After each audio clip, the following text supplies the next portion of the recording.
Welcome to Politically Basic. I'm your host, Kyle Campbell. As we always do, we're breaking down the basics of all political issues and current political events so that you get to decide. I'm excited for this one today, team. We've got Miki Lorren on the show. She's a socio-political commentator and comedian who has been navigating the online political landscape for the last 3 years as the political mixter. Her focus is protecting children from the dangers of gender ideology after she experienced identity struggles as a teenager, following teachers and peers suggesting to her that she may be transgender. She created the Tomboy Project, a space aimed towards tomboys, but not just tomboys, detransitioners as well, which aims to push the message of tomboys being just that, tomboys. Miki wants this next generation growing up in the midst of the gender war to see that they can be themselves and were born exactly how they were meant to be, even if that means being a tomboyish girl. Miki, welcome to the show. I'm so glad you're here. Yeah, thank you so much for having me, and I'm so excited to talk about all these important issues today and bring light to a lot of issues that people don't even know are going on. Well, I can't wait to hear about it. And I know that the listeners and viewers today are really excited to dig into this. It's kind of been one of those issues. It, had a lot of popularity a couple of years ago, but it's still a really big issue in American culture, but also in our politics. So we're going to get to all of it today, and I'm really looking forward to it. But before we start to dig into kind of some of these issues around what you work on, tell us a little bit just about who you are, what your background is, and how you came to become the political mixer and start the Tomboy Project. So, if I'm being completely honest with you, I did not expect any of this to happen. It seemed like you kind of just laid in my lap, and I was like, all right, I'll take it, let's go. Like, when your purpose shows up in front of you, you got to take it and run and go with it because it's there for a reason. And how I ended up here, it started when I was in high school. It was actually my first day of my freshman year, and I was, you know how you go around and all your teachers introduce themselves, and I was in one of my classes, and my teacher is introducing herself, and she goes, and by the way, if anybody here happens to be transgender, and she looks at me, just let me know, and I'll be happy to call you by whatever you'd like. And I remember in that moment, I was like really confused, but I brushed it off. It did put a sense of doubt, just a seed of doubt. Like, why are you looking at me? Because I did have short hair similar for this, but I was not questioning my identity at this point. Sophomore year rolls around, then there's Gender Bender Day, which I was totally looking forward to as a tomboy. I raided my brother's closet, and everyone made the joke that, you look the same as you do every other day. Huh. Just happens to be your brother's clothes, right? But one of my teachers made a comment, and she said, oh, I didn't know you were participating in Gender Bender Day. I just thought maybe you were transgender. So that's incident number 2 in school, in the second year in a row. And then around at 17, I came out as gay. That's when that's when it really progressed. I had, peers and other people around me suggesting, oh, you're not gay. You're probably just trans, which is kind of crazy looking back at. Like, you would rather have a straight trans individual than a gay individual. It's kind of homophobic, so let's call it what it is. But it did cause identity issues. It did, and a depression, and what am I? And at one point, I did ask my parents for a binder, and thank God they said no. They said no, absolutely not. And I'm like, you don't get it, you don't understand, typical teen angst. But I'm so glad they said no.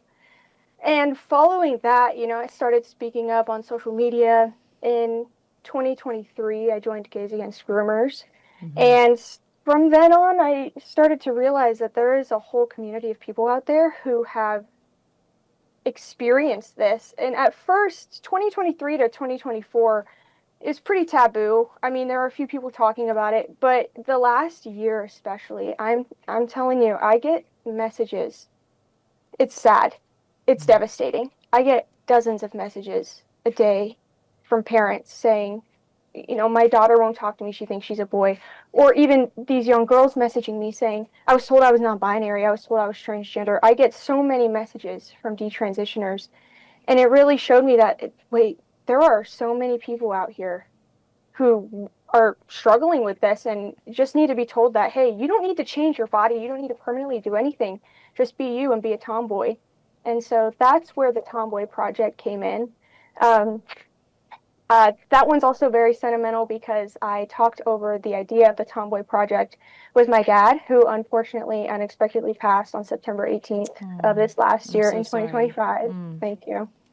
And the night before the photo shoot I did to launch the Tomboy Project, uh, the night before he passed away, and I sent it to him. And so he passed away, and I knew that, okay, this is my mission now, because he was the one backing it. He knew what was going on. He was so excited. So within 2 weeks of his passing, I launched the Tomboy Project, and in the last, I think, 8 to 9 months, it's gained over 10,000 followers on Instagram, and I get messages every day of people saying, I've gone through this, or my daughter's going through this, and it's really given me a sense of perspective as to how big this problem is, and I just want to be the voice out there for young tomboys and tomboys my age, and even the older ones who transitioned or detransitioning now, to show them that it's okay. You're perfect just the way you are. You don't need to listen to what anyone is telling you because you are meant to be this way.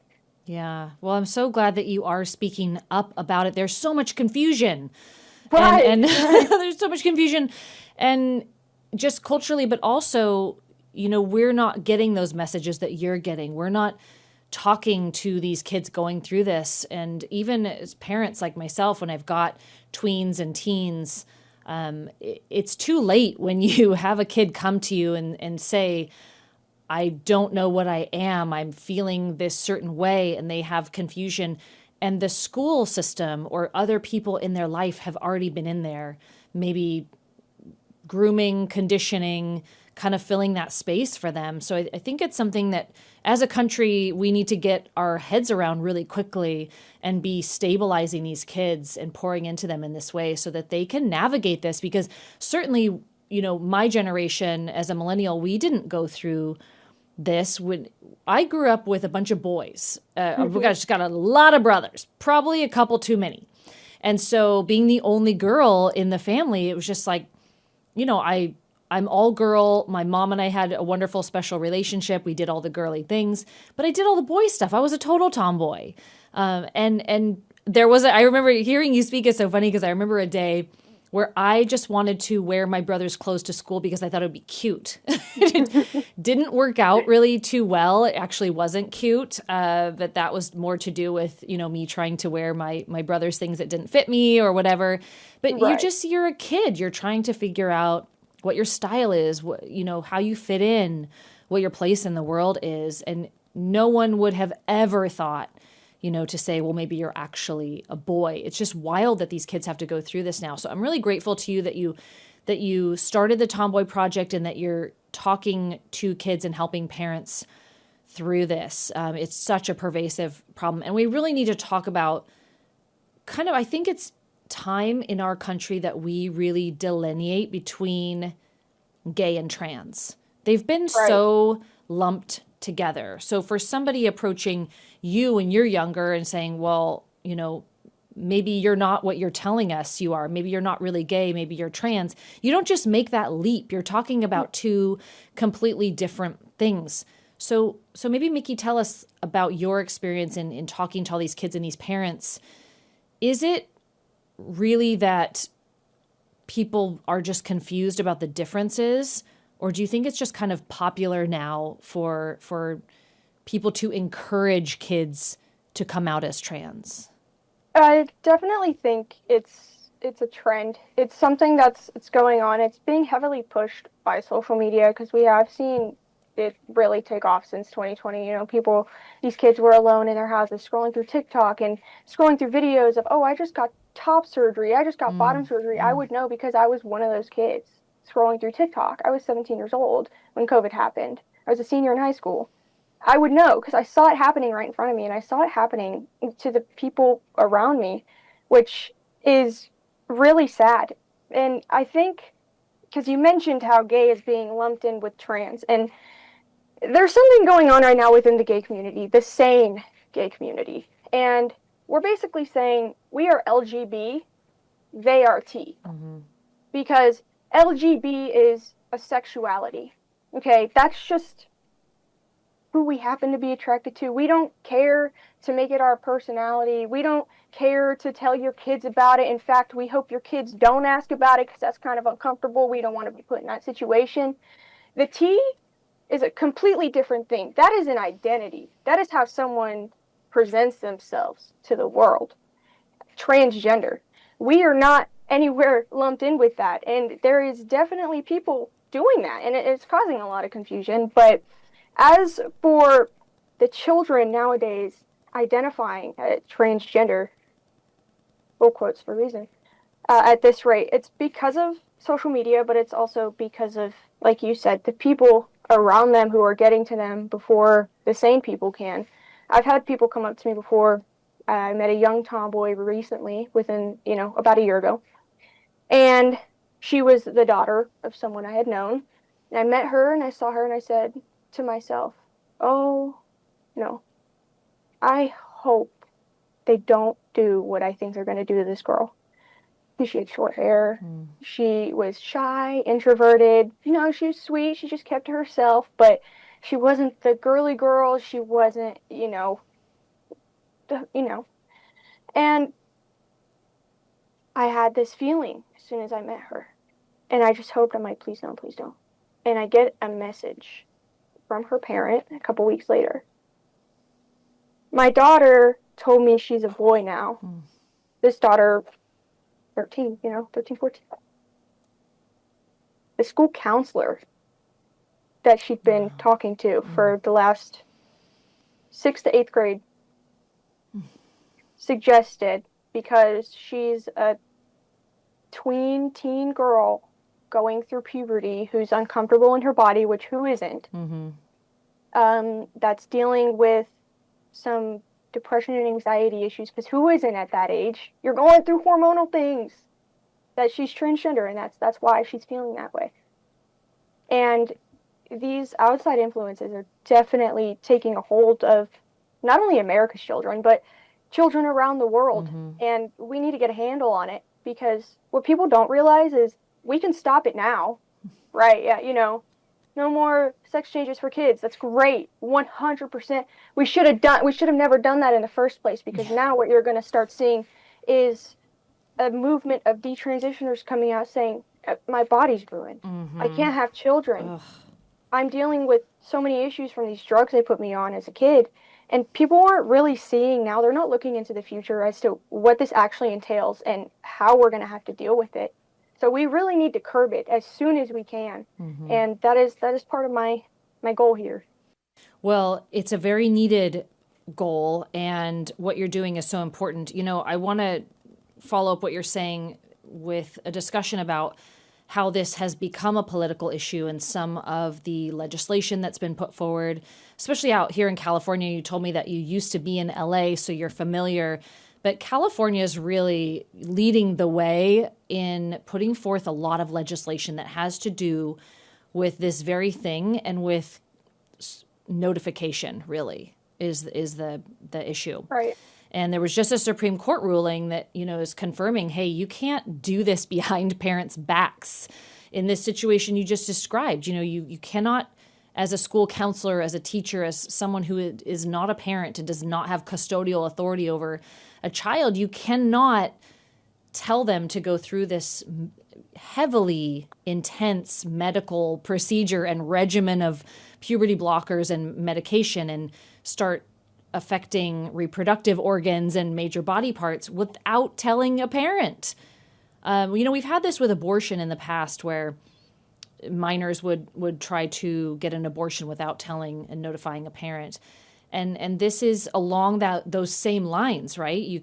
Right. And what is going on with these other educational professionals or a counselor, mental health professional, where they wouldn't want to involve the parent in this? I think that's my question is, what do you think is going on there? Is it just, do they think that they're helping? Do they think that they're protecting a kid and really helping them become the gender that they think they always have been? What do you think's going on psychologically there, where these other adults are kind of taking over that parental authority and trying to hide this from someone's actual parents? That's a wonderful question. I've I've actually never been faced with that one. And I'm glad you asked because I think these people go into two different categories.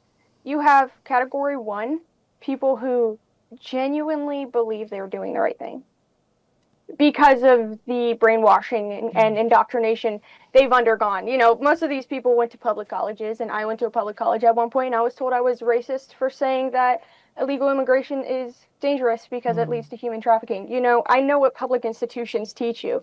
And so I think group number one, they have genuinely good intentions.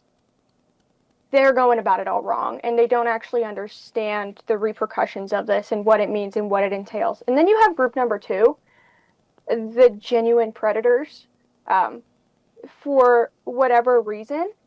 What a lot of people don't realize, and it's not talked about enough, is when you start talking to a child one-on-one individually about private things, your sexuality, your identity, things that are very intimate and private conversations that children shouldn't even be having in the first place. Once you start getting them comfortable with talking about your identity, talking about your sexuality, group number two are the predators. They're doing this to groom children and harm them. And it's very sad. I'm going to tell you, I saw this video the other day on Instagram. It was an interview. And it broke my heart watching it. This is an example of group number two.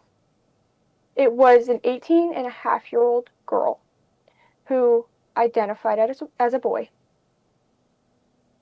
A really rough home life, obviously. Said she was kicked out, and it was an interview with her and her partner, who is a 38-year-old male who identified as a woman. And by that, I mean hair down to here, scraggly, 3 teeth, and some lipstick. And this interview was this 18-year-old girl saying, yeah, you know, we met and we're both transgender. We got engaged a week after meeting, and he saved me and is, you know, just really understood me. And it's so sad watching because you watch it from the outside and you see that this is an abusive dynamic. This is a predatory, you know, pedophilic dynamic. Yeah. So that's group number two. I think most public educators, K through 12, fall in group number one. However, we have seen instances of group number two. Yeah, absolutely. I think there's so many connections here to exploitative behaviors and grooming kids that the majority of people just have a really hard time grasping because it's so awful. It's tough to think, why would someone do this to a child? Why would someone want to harm a child and break down their body and their spirit and their mind and make them, you're essentially grooming them to be completely dependent then on the one adult who will be there at the end of the day and support them. I do a ton of work, Miki, in the anti-trafficking world. Run a nonprofit that raises money for anti-trafficking efforts, and I've been at this for a long time. And there is this whole grooming trauma bonding concept, but also there's this exoticism of people wanting to exploit trans kids. You know, they're weird. They're different, and people sadly are interested in taking advantage in that way. And of course, it makes them so vulnerable. It's just really, really sad. And people who think they're helping, maybe they think they're helping, and there's a little bit of other stuff going on in there, right? Right. You know, they're proving a point, or they're getting something out of encouraging a kid to transition. You know, it's so heartbreaking, but also you're just feeding into that exploitative culture that's happening. And look at the long lasting effects. So when we're talking about the legislative side and then the Supreme Court's finally getting to a lot of these cases, you know, Skirmetti was the big one out of Tennessee. Again, I know a place that you've been before. That was a big one, and it was so interesting reading about that case, I have to tell you, because this was a young kid, a teen who wanted to transition, wanted to take the puberty blockers, and the state of Tennessee said, you know, that's neglectful and abusive, and you're a minor, you can't do it. So the family was sort of this face case of this lawsuit. And of course, the Right. Supreme Court upheld Tennessee's right to say, you know, no, that's not okay. But there were all these like long, just sort of almost romanticizing type articles about this teenager and gosh, just how tough things were and how painful puberty was. And the poor parents had just been completely emotionally co-opted into saving their child by letting, I think it was a girl trying to transition to a boy. I may have gotten Yeah. that wrong. Sometimes it's a I think it was. little bit hard to remember, truthfully. By, you know, that they were saving her by giving her this medication and allowing her to try to go through this horrific experience, which we know now we have data that shows that completed suicides are 19 times higher amongst people who have attempted to transition. I mean, it's just, you're almost signing their death certificate in doing this. Right. But what I learned from reading that, and it was tough to read, it was very long, right? Was that we are trying as a society now to put this, we're going from A to Z in trying to help kids through puberty. It's not of the old days where it was like, yeah, this sucks and things in life are going to be hard. We can't fix every problem. Sometimes you're going to experience discomfort and you're going to not feel good and you're going to be confused and you're going to experience these things and we're here for you. We love you and we're here for you and we're going to get through it. It's not, hey, let's turn you into the other gender that's going to permanently harm you and turn you into some kind of Frankenstein form of a human. And I think this is really at the crux of the issue here, is that transitioning is the very, very last thing you get on the list when you're trying to help a child through this time.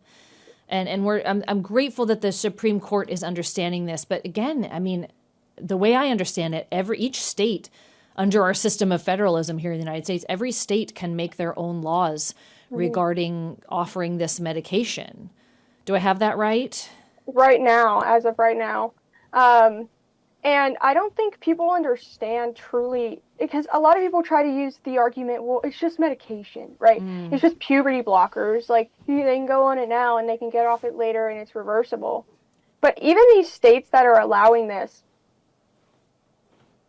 these are the same medications that are being given to sex offenders to chemically castrate them.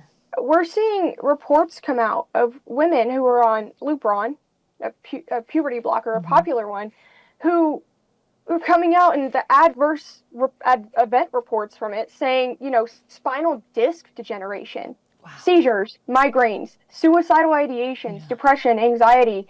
Their lives are ruined, their bodies are ruined, and you still have states and people questioning out here as to whether or not that's acceptable and whether or not that's okay. And that just absolutely blows my mind. And especially that you still have some states out here. I had someone blowing me up for weeks on the internet saying, Colorado is allowing conversion therapy. You know what the state said? The state basically just said a therapist cannot influence a child one way or another, because that's how it should be, you know? But you have these people out here who genuinely, they don't look into things. They don't understand the lasting effects. They don't actually do the research. And they're out here just playing victim, thinking that their rights are being taken away, when really we're just trying to save them from themselves. Right. I mean, at the end of the day, you know, gender dysphoria, which doesn't sound pleasant, it sounds difficult, or experiencing difficult puberty. I mean, at the end of the day, when you're talking about what these medications and these puberty blockers could do to you physically, emotionally, mentally, gender dysphoria and tough puberty almost sounds like a walk in the park compared to that. I mean, but there's this deep commitment to legislators, lawmakers, people who want to have a say in this, forcing this transitioning process on these kids. That's where it loses me, Miki. I got to tell you, it's like if you really, truly care about what happens to these children, these teenagers, when you have their best interest at heart, no one's going to choose the transitioning process when you really know what it is. Right. That is the furthest, most abusive option that you can force a child into. So do you think that this is really just now a cultural mindset that we have to educate people on? And is that one of your goals of the Tomboy Project, is to educate people on what this really is? Because no one's going to choose that, right? Right. I think for sure that is one of my goals, to educate people on the dangers of this and really, show group number one, the people who think they're doing well.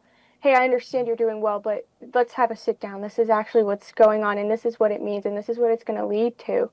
But I also want to touch on the fact of, it's the more we educate people socially in this issue, the more we can have more say in action. Because let's look at how much money a trans child brings in, which not a lot of people talk about. But once you have a trans child, quotations, because no child is trans, you have a patient for life. Because even if they do decide to detransition, they now have to pay the money and go through the medical route and whatever they need to do to try to fix their body as much as they can. If they don't detransition, they're going to be paying the money to continue that transition.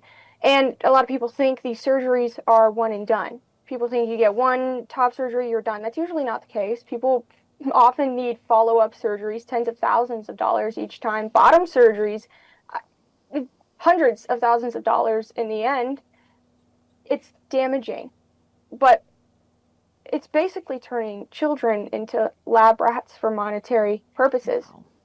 And so the more we educate people socially on this, and they can see, wait, hold on, let's back up. Oh, that's not right. Then we can have them push our lawmakers more and really demand protection for children further to the fullest extent. Because this should have never been a question in the first place. Well, it's our commission and our job to protect children.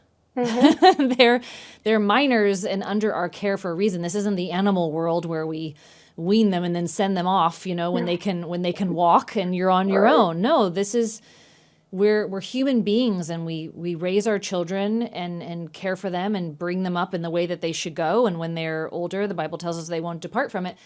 But this is the whole point, and we have gotten away from that in this country, and I'll tell you, in California, tremendously. Whereas as the government and the state wants to inject its influence and separate parental authority from the best care of a child, we have really somehow gotten our minds twisted to forgetting that is the point of being a parent, is that you care for your child. And we're seeing this in the political realm a lot with these laws and bills being put forward that just seem to feed into this, right? And now these poor kids are essentially science experiments that, as you're saying and explaining so well, will be dependent on taxpayer dollars, government-funded programs. They have no future other than now trying to either sustain the very harmful surgeries and medications and things that have affected their personal being, or they try to go back, and you can never go back.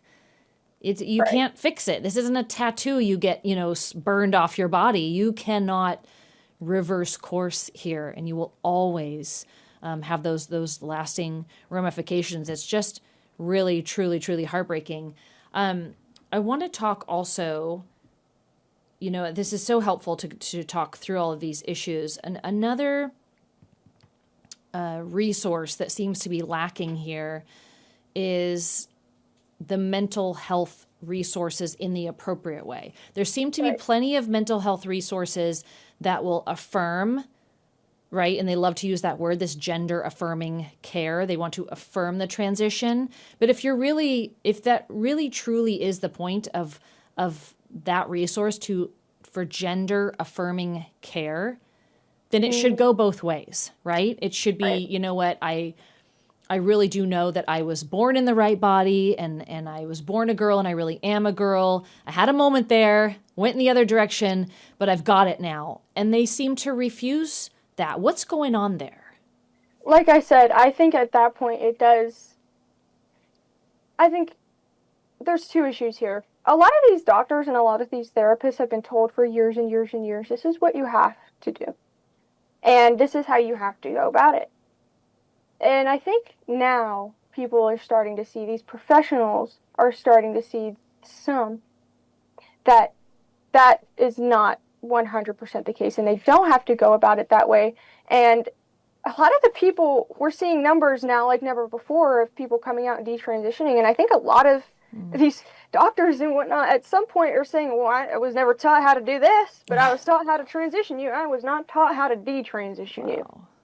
And like I said, these same doctors are making money out of it. And it's so funny that a lot of people don't believe that pharma is a thing and that they're trying to sell you drugs. But I've seen it firsthand happen, not with puberty blockers, not with, anything of that sort. But personally myself, I had a bout of medical issues in 2021. I was at the neurologist getting, whatever EEGs done I needed to get. And there was at one point I was sitting in the office of the neurologist, and this man comes in with a briefcase. He's got some medications in there, right? And he hands her some of these medications. And he is like, oh, and I'll bring you a coffee next time. Just let me, it's obviously a deal that's happening there. The appointment I had previous to this, she had told me, medication, that's not the issue. It's a deeper issue. We are not going to go with medication. I see this exchange happen in the waiting room of this neurology office. And then I go back there, and the first thing she says is, hey, so I was thinking maybe we can give some medication a try.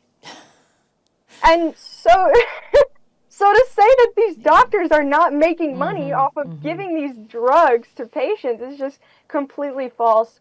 Yeah. As for the doctors who are starting to realize, hey, this isn't right, this is kind of a perfect time. I want to mention this because a lot of people have asked me, like, what do I do if I just want to learn about it? And these doctors, where can they go? Where can these teachers go who think they're doing the right thing but don't actually know? And recently a book came out. It's called Gender Transition in Minors. It was written by Joey Gilbert, who's out in Nevada, and Dr. Peter McCullough, who did a lot of work with the COVID vaccine research and reversing those spike proteins. But it's called Gender Transition in Minors. And it's unbiased, and it comes about this subject in an unbiased, completely neutral, these are the facts type of way.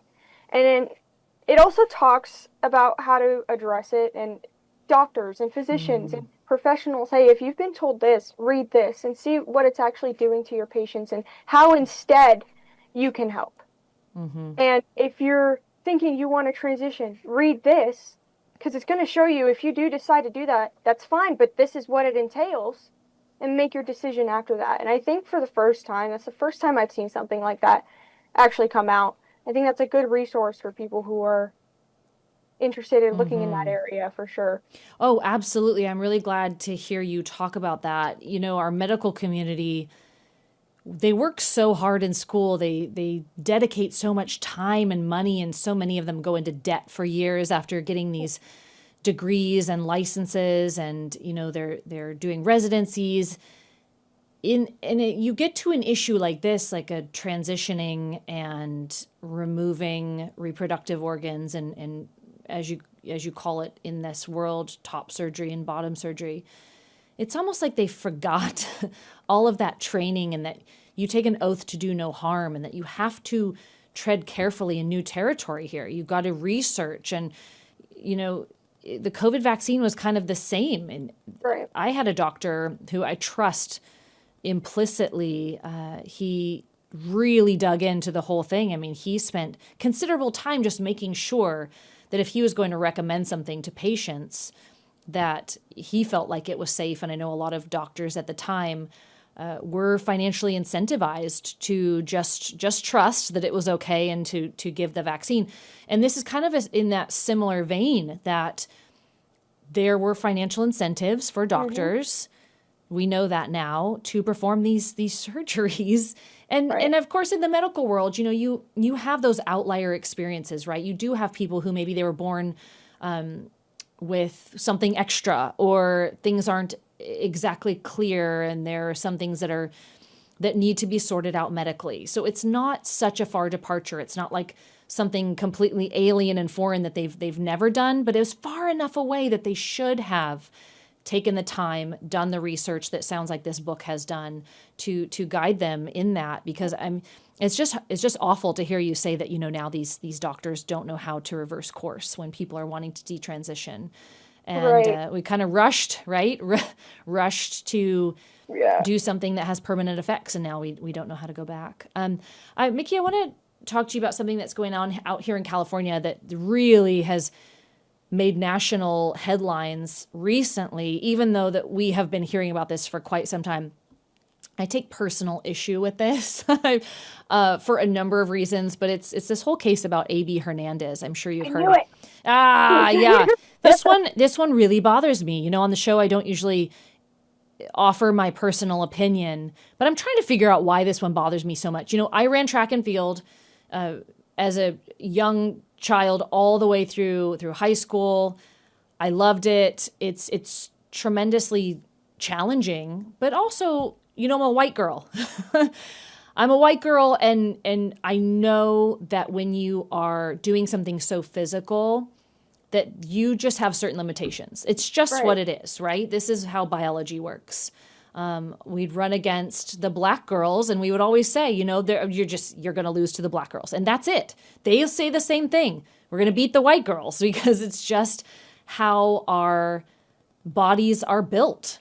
And you know, this A.B. Hernandez, this boy, for anyone not knowing what's going on here, is this Hispanic boy who's tall and, you know, he's lean, but he's muscular. He's all boy. He wears makeup. He's grown his hair a little bit long, and he is participating in girls track and field. And it's been a real issue out here in California as he's beaten the girls. Of course he is. You know, he's faster than the white girls, the black girls, the Hispanic girls. He's a boy, and he's quick. And the thing that is bothering me on top of that is that his mom is really doubling down in a Karen-esque kind of a way and yelling at all the other parents of the girls that they should be compassionate and that they should be accepting of her son coming in and stealing all the records and stealing all the titles and the top step and taking away their opportunities. What do you think about this? It's really getting a lot of attention recently. And it absolutely should be getting attention. People should be mad about it. There should be attention drawn to it because, I mean, when I woke up, I think this was last week when this happened, I woke up and I saw on my feed a picture of a boy standing in podium spot number 1 next to a girl also standing in podium spot number 1. And I'm like, what is happening right now? I do my little digging. And it's not funny, but it's funny. Funny to me that California tries to justify it by saying, guys, it's okay. The cisgender girls also get their trophies, so everyone's seen and equal. First off, they're not cisgender. Okay, get the boy off the podium for starters. It's just insane to me that, and especially that this person's mother is so insistent on this. We call these mothers or parents transhousens by proxies because all they care about is their kid and that their kid is trans, and they're going to use that to the best of their ability to gain as much sympathy, whatever it may be. It's just pure narcissism, honestly. But I saw this case and I was absolutely just shocked and outraged, and I can't believe you guys are still to the point where you're still having to put up with this. And it's the scariest part about it all is there's so many people who don't see an issue with it. I talked about this recently on my page, and I talked about how it was not only a fairness issue, but it's also a safety issue. And I had hundreds of people in my comments saying, how is it a safety issue? And it genuinely was not clicking with them. Let's talk about Peyton McNabb for a hot second. She played volleyball, and the opposing team had a male on their team who identified as a female. She got a volleyball spiked at her head, caused a traumatic brain injury, partial paralysis on the right side, vision issues, and permanent brain damage for the rest of her life. This is absolutely not just a fairness issue, but a safety issue, and people need to realize that. And California needs to realize that.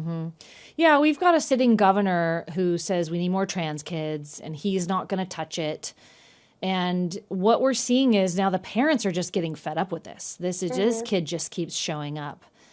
And, we saw this in the Olympics, too. If you remember the last Summer Olympics, that Algerian boxer who Oh, was just, yeah. I'm sorry, everyone with at least one functioning eyeball and two brain cells to rub together could tell. That was a massive, strong, built, stacked dude. And that one boxer was coming down to, medal time, down to kind of the finals. And that one woman, bless her, she tried. She got in there. She took one hit and she started to cry. She said, I've never been so hit so hard in my life. I can't do it. I'm going to get injured. And she had to step away and forfeit. And now they're actually kind of backtracking on that and saying, well, we shouldn't have, let him box with the women. But there's no legislative body out here that is stepping in and disallowing these boys and from coming and stealing these opportunities from these girls. And the parents are getting fed up.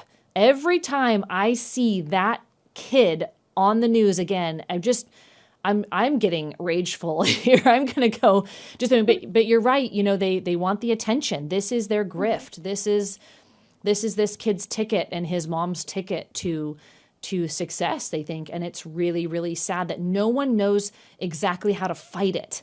And I think that's a problem too. We're watching this play out in the UK. They tend to be on the forefront and a little bit ahead of us on some of these social issues.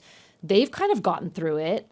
And now here we are as Americans struggling our way through it. What do you think is the best response to a situation like an A.B. Hernandez and these boys playing in girls' sports? I mean, what do we do about it? And how do we help everyone understand why this is so damaging to the girls? Well, I think first and foremost, if you're watching or listening to this and you're in a position where this is happening near you, or you're on a team where it's affecting you, there's someone, I'm telling you right now, a boycott can do a lot.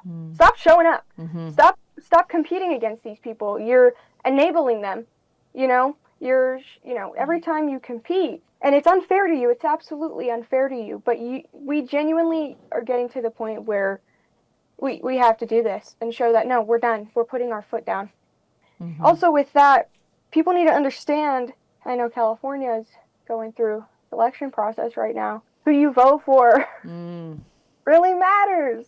It really matters. And the definition of insanity is doing the same thing over and over the same exact way and expecting a different result. If you're going to keep voting for the same people over and over and expecting them to protect your kids and expecting a different result and they're not, you're insane. Mm-hmm. It's not their problem. It's your problem at that point. 1,000%. Yes. Voting is so, so important.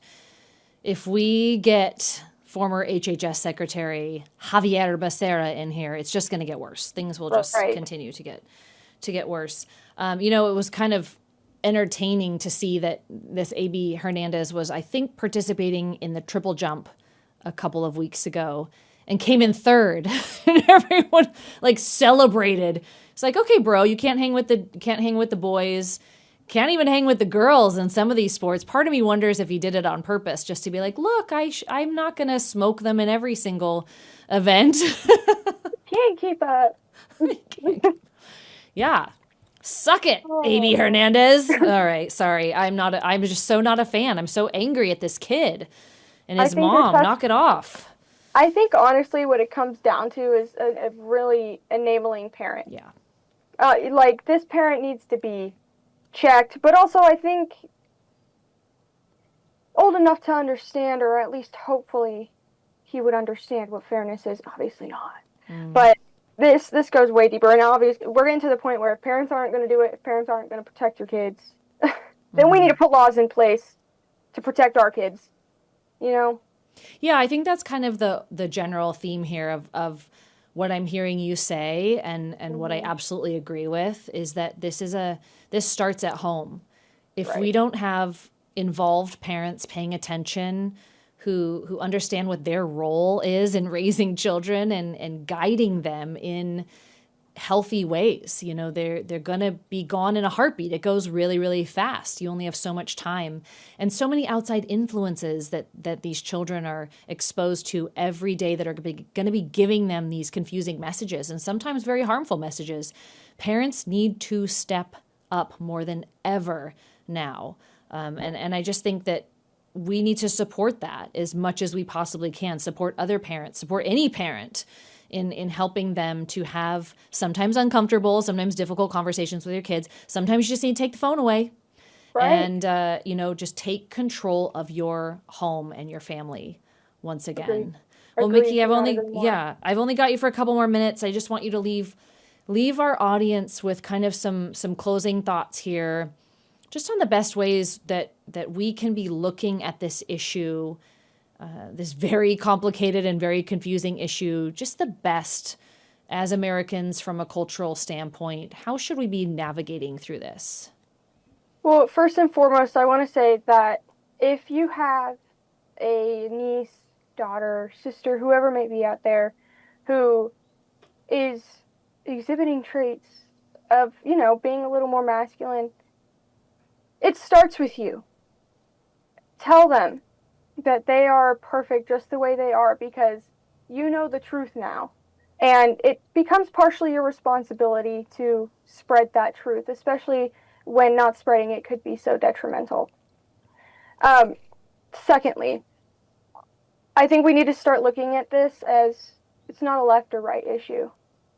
This is an issue, this is a war against our children that eventually, if we don't all start coming to a middle ground and saying, hey, wait, you're a Democrat, I'm a Republican, whatever it may be, but can we at least agree that leave the kids alone? If we don't do that soon enough, I honestly don't know where we're going to go.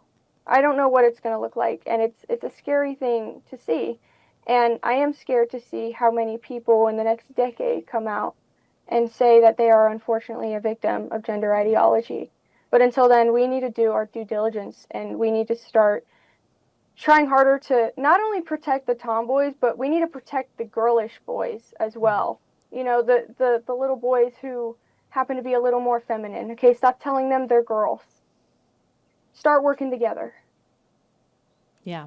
Well, amen to that, sis. We are just starting to come out of this and see the really detrimental effects.